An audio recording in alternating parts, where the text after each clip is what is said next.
Assalamualaikum warahmatullahi wabarakatuh. Berjumpa kembali dengan saya Ina Risnati, mahasiswa Pascasarjana Magister Pendidikan Dasar Universitas Terbuka UPBJJ Jakarta dengan NIM 501200954 untuk menjawab diskusi 9 MPDR 5302 mata kuliah studi komparatif di berbagai negara. Pada episode kali ini, mengangkat judul tentang sistem pendidikan di negara-negara maju. Pada kesempatan ini, saya akan memaparkan analisis mengenai masalah pendidikan di negara-negara maju, khususnya di OECD, yang relevansinya dengan kondisi di sekolah saya, yaitu SD Islam Darussalam Cikunir, Kota Bekasi. Namun sebelum kita lanjut membahas tentang OECD, kita perlu mengetahui dulu apa itu negara maju. Negara maju merupakan negara-negara dengan tingkat pembangunan ekonomi dan manusia yang tinggi. Indikatornya adalah pendapatan per kapitanya cukup tinggi, tingkat pendidikan yang tinggi, kesehatan yang baik, infrastruktur yang memadai, serta teknologi yang maju. Untuk menjawab pertanyaan pertama, apakah masalah pendidikan di negara maju juga terjadi di lingkungan sekolah saya?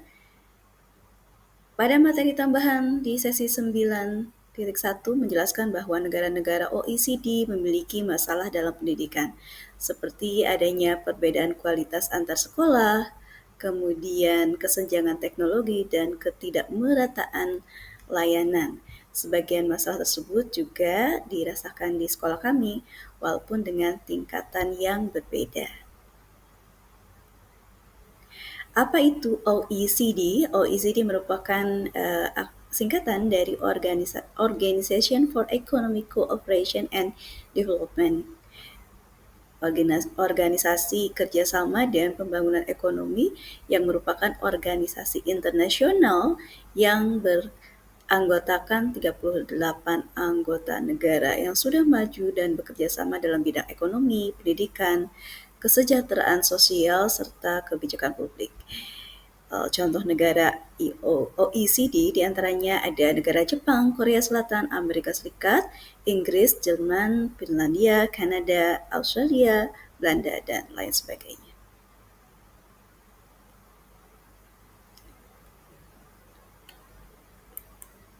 Masalah pendidikan OECD. Artikel ilmiah menjelaskan bahwa negara maju pun menghadapi persoalan, seperti adanya perbedaan hasil belajar antara siswa yang kaya dan siswa yang miskin. Guru masih perlu terus untuk meningkatkan kemampuan, kurikulum kadang belum sesuai dengan kebutuhan zaman sekarang, serta teknologi belum sepenuhnya dipakai dengan baik. Sehingga walaupun mereka sudah maju, masalah dasar ini masih tetap ada. Lalu relevansinya dengan kondisi di sekolah kami, yaitu SD Islam Darussalam Cikunir, Kota Bekasi. Saya masih melihat adanya kesamaan ataupun kemiripan seperti kemampuan digitalisasi siswa yang berbeda-beda. Ada orang tua yang mendukung dengan perangkat teknologi dan ada juga yang belum, serta tenaga pendidik masih perlu lebih terampil lagi dalam memanfaatkan media digital. Tetapi masalah tersebut tidak sebesar seperti di negara-negara maju karena kondisi sosial ekonomi yang berbeda. Alasan jika adanya perbedaan. Ada beberapa masalah di negara OECD yang tidak dialami di lingkungan tempat saya bekerja. Misalnya kurikulum yang terlalu seragam atau persaingan akademik yang sangat ketat. Di Indonesia, kurikulum lebih fleksibel, terutama dengan adanya kurikulum merdeka, sehingga aturan nasional tidak sekeras seperti di beberapa negara maju. Solusi negara OECD. Artikel menjelaskan Negara-negara OECD memiliki beberapa cara untuk memperbaiki sistem pendidikan. Mereka membuat kebijakan berdasarkan data dan bukti nyata, memberi sekolah kebebasan mengatur diri tetapi tetap bertanggung jawab, meningkatkan kemampuan guru melalui pelatihan secara terus-menerus, serta mengeluarkan dana yang cukup besar untuk sistem evaluasi pendidikan. Langkah-langkah tersebut terbukti dapat meningkatkan kualitas layanan pendidikan di negara-negara maju. Keterkaitan dengan modul 7 cukup terlihat jelas. Modul ini menekankan bahwa dengan membandingkan sistem pendidikan, kita bisa belajar praktik baik dari berbagai negara dan menyadari bahwa tantangan pendidikan ada di mana-mana. Artikel tersebut juga mendukung konsep modul, terutama tentang pentingnya membandingkan standar, benchmarking, memberi sekolah kebebasan mengatur diri, dan memastikan kualitas pendidikan merata bagi semuanya. Untuk sesi 9.2 membahas negara Jepang sebagai contoh negara yang memiliki pendidikan cukup baik.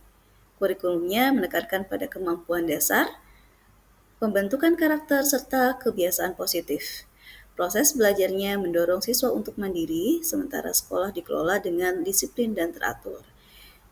Keberhasilan Jepang dapat terlihat dalam grafik PISA melalui kebijakan yang cukup konsisten, budaya belajar yang kuat, serta kualitas guru yang sudah merata.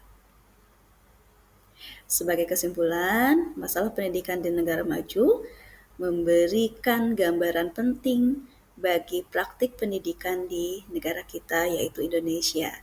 Dengan mempelajari negara OECD dan Jepang, kita dapat mengambil inspirasi untuk meningkatkan sistem pendidikan dasar termasuk di sekolah kami, yaitu SD Islam Darussalam Cikunir. Demikian paparan saya untuk diskusi kali ini. Semoga bermanfaat. Wassalamualaikum warahmatullahi wabarakatuh.